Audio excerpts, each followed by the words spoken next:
Max, you spoke of Israel's need to be ethnically pure.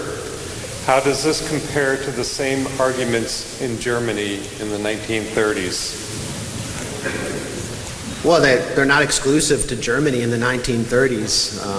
You know, how does Portland stay so white? I mean,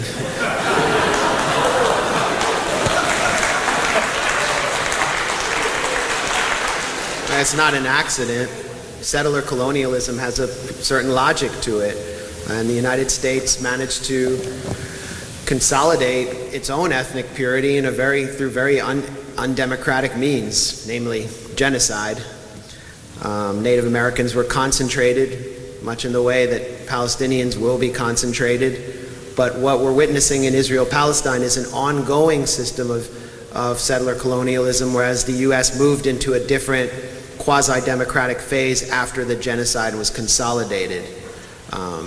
Michael Mann has a book called The Dark Side of Democracy, and the thesis of this book is that he looks at how democracy was created in states like New Zealand, Australia, the United States, and Germany, which failed to do so. He weirdly doesn't look at Israel. And his thesis is very simple. It's that sometimes in order to consolidate a Western-style liberal democracy in these countries, you need to commit mass ethnic cleansing. And that so many of these democracies have a history of ethnic cleansing and genocide. So, you know, I think of what would I be doing as a reporter, you know, if the Lakota Sioux were being ethnically cleansed in the 1860s and 70s. I would hope that I would be out there. It's part of the reason why I like to be in the West Bank and Jerusalem, to kind of get in the way and show what's happening. So this is a system that the Israelis have learned from us. And you know what? In Germany, learned a lot from our eugenicists. You know, they were deeply inspired by the thinking of American eugenicists, including some who were liberals. So this is not something that I'm not against comparisons to Nazi Germany or 1930s Germany, and Israelis certainly aren't. But I'm against essentializing Nazi Germany and seeing it as something, or essentializing Israel and seeing it as something that is foreign to the United States, and that there aren't shared values between the U.S. and Israel that are the wrong ones. You know, it's very dangerous. This is another point that I want to make. It's very dangerous for people like Gilad Atzmon, who is one of the leading anti-Semites of the world, to go around before mostly Protestant audiences and tell them that everything was fine in their country until this, you know, special relationship and the Jews came along and ruined everything. This country has still a lot of blood on its hands and a lot to atone for, and it comes, and that stems from the same logic as that's being applied on the ground in Israel-Palestine. And finally, it's why we're seeing these alliances between Christian Zionists who hold extremely bigoted, even racist attitudes, apocalyptic attitudes, and Israel, which is increasingly under the control of religious nationalists who embrace the same mentality. It's why we're seeing people even at the grassroots of the Democratic Party who believe in a multicultural society, who believe in, you know, these basic inherent traits of a healthy democracy like equality, become revolted by Israel and be repelled by Netanyahu's Israel. It's why we're seeing the polls shift so that there's almost total support in the Republican base for the special relationship, and there is no longer a majority of Democrats who support the special relationship. So I think we're witnessing a battle in our own country of two Americas, and one of those Americas rejects the special relationship, but the other one, which comes from a true American tradition of settler colonialism, understands it in a very visceral way, and recognizes Israel as this bastion of their peculiar form of civilization on the front lines, as Theodore Herzl said, a rampart of civilization against barbarism. I combine two of these. I'm going to combine two of these. I'll try to be quicker. And how do you foresee change coming from the ground in Israel? And then Max first, thank you. What do you sense are the opinions and viewpoints of college and university students on the Israel-Palestine issues in the U.S.? And are there grassroots movements going on? So one is Israel and one is here. Well, they're both related. I mean, the situation is completely paradoxical in that the situation continues to get worse on the ground in Israel-Palestine, and the worse it gets, the more discourse opens here and the more it improves on campus. I'm a product of that. I decided to write this book on the first day of Operation Cast Lead after I looked at the Al Jazeera live stream and saw these cadets, police cadets in the Gaza Strip slaughtered by missiles fired from Israeli F-16s. I just said it shocked me. It was like, someone said, that's your prophetic call. I said, that's a little bit too much, but I did feel something break inside me, and many people of my generation and younger than me are going through that process as they simply look at the facts on the ground. So I was just in Ann Arbor. I flew up at the last second to the University of Michigan to speak at a debate they were holding on a divestment resolution, which should have been pretty easy to pass. Like, who doesn't want to divest from corporations that are involved in massive human rights abuses, especially if you're paying for it? It's like, should have been easy to do, but the student government refused to vote on it. It so happened that the vice president of the student government was an APAC intern, and these kids are total careerists. I mean, they're very opportunistic. They're not that interested in putting principle over politics. So they refused to vote, and the students from the Students for Justice in Palestine chapter held a week-long sit-in. The kind of thing I heard about that in the 60s, and they became very sophisticated and hardened during that week-long sit-in. And they became some of the most impressive activists I'd ever seen when they finally forced the student government to vote. I arrived in this room filled with 600 people and hundreds more waiting outside to hear this debate, and I was the guest speaker. I didn't know that there was no applause allowed and that they have to do the spirit hands, so I walk up and I'm like, make some noise for these brave young people, and so all I got was wags of the finger. But I mean, you look at what was happening 10 years ago in Michigan. First of all, the auditorium wouldn't have been packed. Like, this is the central issue on campus, and it is the first time since 9/11 that the military-industrial complex on American campuses is not getting a reprieve. And it's the students organized around Palestine who are challenging militarism, and everyone else is following their lead. So at the University of Michigan, that Students for Justice in Palestine was in a coalition with 36 other groups, pretty much every group representing people of color, brown people, black people, Jewish Voice for Peace, you name it. It was a massive coalition demonstrating like this newfound sense of solidarity around Palestine and unity. And then in the corner of the room, you had the pro-Israel students who are almost exclusively white, almost exclusively affluent, and are there to defend their privilege by declaring that this resolution was divisive, which it's like, you don't want to play along, so you call it divisive. It almost reflects what we see in an apartheid state, where a small minority is kind of holding a veto power over everyone else achieving their rights. Of course, the resolution went down in flames, but it was a very successful tactic. The live stream was viewed by 22,000 people, which is just enormous. I think that's more people than watch CNN in a day, unless you're in an airport. So what I'm seeing on campus is nothing short of extraordinary. Some of the veteran activists told me that 10 years ago, this auditorium, the supporters of this would have been exclusively Arab.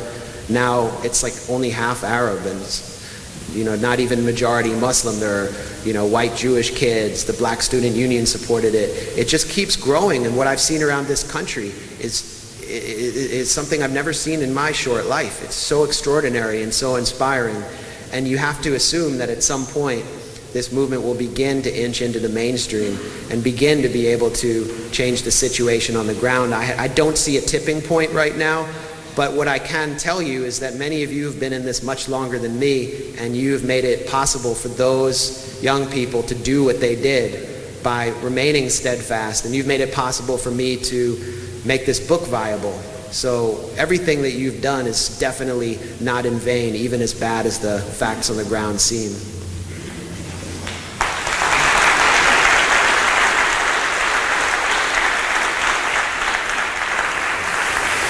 Here's a fun one. Do you think Israel will ever let you back in? That is a question I get everywhere.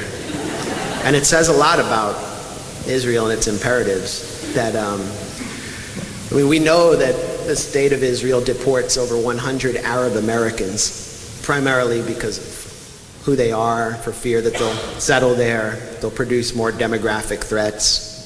Arab babies are the #1 threat to Israel at this point. But they're also deporting Jewish Americans, like my friend Jared Malson, who is reporting for Ma'an News and spent 8 days in a cell after he tried to re-enter when he went on vacation with his girlfriend. They deported the dangerous, violent octogenarian Noam Chomsky at the Allenby Crossing because he was going to speak at Birzeit University. And I have been treated very well. I've committed some thought crimes in the past year, demonstrated some heretical behavior. I'm number 9 on the Simon Wiesenthal Center's list of anti-Israel anti-Semites. Tied with Alice Walker, right behind European sports venues. And I always say, as a Jewish American, I'm very ambitious and I want to do my best. And so next year, I hope to be number 1. Got stiff competition. Ayatollah Khomeini was number 1 this year. So it's laughable. Louis Gohmert, the congressman from Nacogdoches, Texas, an evangelical Christian, not the brightest tool in the toolbox, but a tool nonetheless. He called me a Jewish anti-Semite on the floor of the House in a 2-hour rant. And I laugh at it, and I kind of like it. It's funny to see that I'm getting to them, that we're getting to them. But this could have consequences. It could have consequences professionally. It's no joke for Arab and Muslim students to be called anti-Semites and have their photos put up online when they try to pursue jobs after college. And it's no joke for me if I want to get in and reunite with my friends who are all living under Israeli control. So I've been treated very well at the border. I've been treated well at the airport. I'm asked if I'm Jewish 100 times, and I just check all the boxes. Once I said I had an imaginary girlfriend in Tel Aviv, and the idea of Jewish babies came to the mind of the security personnel, and they waved me through an additional checkpoint. And so I have my Jewish privilege to count on, and it'll be interesting. I want to close my book tour in Jerusalem, and I hope I make it there. If I don't, someday I'll come back and those security personnel won't be there anymore. Instead, all of us will be welcome to Palestine.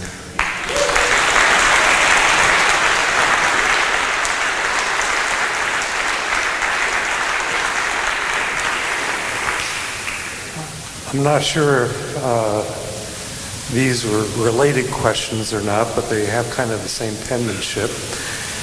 How do you see the end game being played out? And the second one is can you speak to what's called the terminal project of Zionism? I don't see how the end game will play out. There are scenarios that are indeed apocalyptic, and there are scenarios like the South African scenario which offer a cause for hope. I think an even better model is Northern Ireland, because you still have kind of two peoples with deep antipathy who are managing to kind of live together in peace in a single country or confederation. And we have to look at models beyond the failed two-state solution. I can look at things in the near term and talk about that. John Kerry's framework agreement has completely failed, and Mahmoud Abbas is demonstrating some scintilla of backbone. He still doesn't have a backbone. He's not allowed to have a backbone. But, with joining 15 international organizations, if he would join the International Criminal Court, there will be a move in Congress to defund the PA, and the U.S. will use that money to bribe the PA into submission.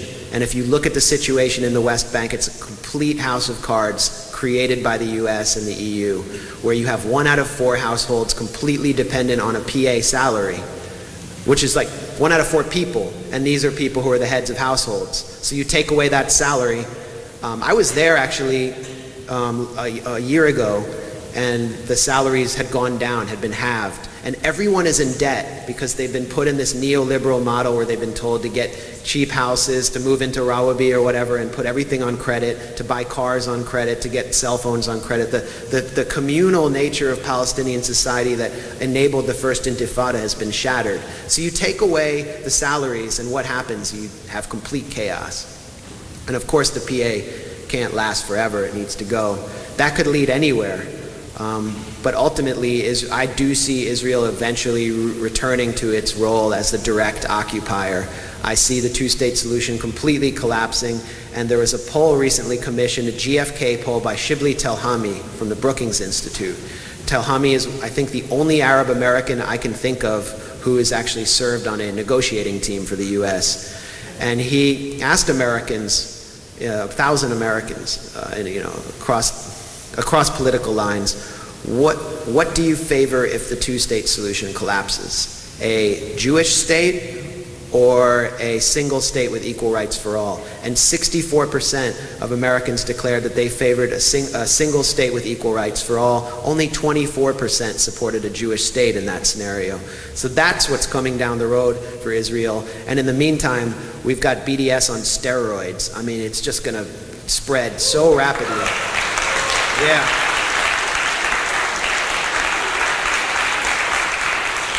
And so finally, I mean, the question is, will there be a reconciliation process that will allow Jewish Israelis to be kind of normalized in the region under a regime of equal rights? That's the question. Will they resist it?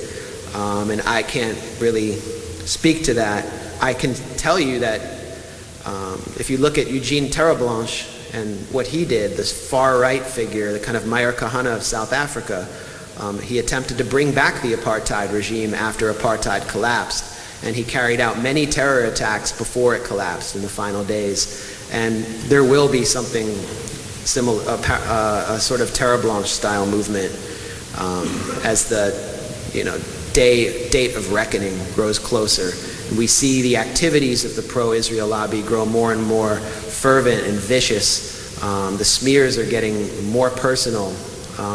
And that will continue, and so it's really going to require those of us who are, heavily invested in seeing a regime of equal rights hanging in there and being able to withstand. I think this huge wave, this massive resistance that we'll witness from the pro-Israel lobby. Yeah. Where do you believe the Israeli society will go politically? Will they continue to drift more rightward, or will Israelis decide that the occupation isn't worth it? That's a great question. I mean, there is no possibility for change from within as long as the status quo is preserved from without.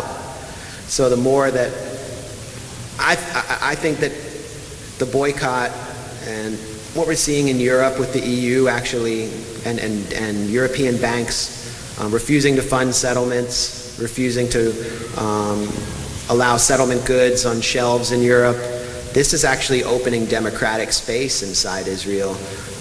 But in the meantime, the right wing will continue to dominate, and you look at the figures who are in the Likud party, the governing Likud party.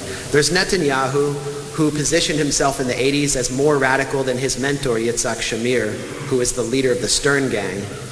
And now Netanyahu occupies Israel's hollow center. I mean, Netanyahu in 1989 at Bar-Ilan University actually called for massive expulsions while the world was focused on Tiananmen Square. So he's no moderate, and now he's in the center. And to his right, you have people like Tzipi Hotovely, who I mentioned, who hosted members of the anti-miscegenation movement in the Knesset to testify on the dangers of assimilation. You have Zev Elkin, who has authored legislation allowing civil penalties on any Israeli citizen who calls for a boycott of settlement goods, who favors annexing the West Bank. You have Naftali Bennett, who I mentioned before, the economics minister, who favors a single Jewish state, in other words. a unitary apartheid state from the river to the sea, and who endorsed the anti-miscegenation movement when it banned Jewish women from volunteering in hospitals. So these are figures who have all one thing in common. They were raised in the post-Oslo era. They're all in their 30s and 40s, and they have no patience for the peace process or for the idea of a Palestinian state. There's Danny Danon is one of them as well, and he's challenging Netanyahu for leadership of the Likud party. So Netanyahu probably could be in power till 2017. So what's the alternative? The Labor is moribund and will not hold more than 18 seats. Then there's the Meretz party. You know, they're stronger than they were before, but they're still not capable of getting more than 10 seats. You're looking at like 80 to 90 seats in the Knesset of right-wingers, and you're looking at Netanyahu's successor being either the figures I described or Avigdor Lieberman, the foreign minister, who is just presented in Haaretz, the voice of the liberal Israeli public, as Israel's only hope for peace. A man who called for drowning Palestinian prisoners in the Dead Sea and bombing the Aswan Dam in Egypt. A man who favors transferring hundreds of thousands of Palestinians in the Arab Triangle in the north into the Palestinian Authority. So these are the options as long as the status quo continues. And as I mentioned before, Americans look at this, especially liberal Americans, and they're revolted. And that's why this movement is growing. The final question, and if you can do it in like a minute and a half or less, is where do you see hope? I'm looking at it. Thank you.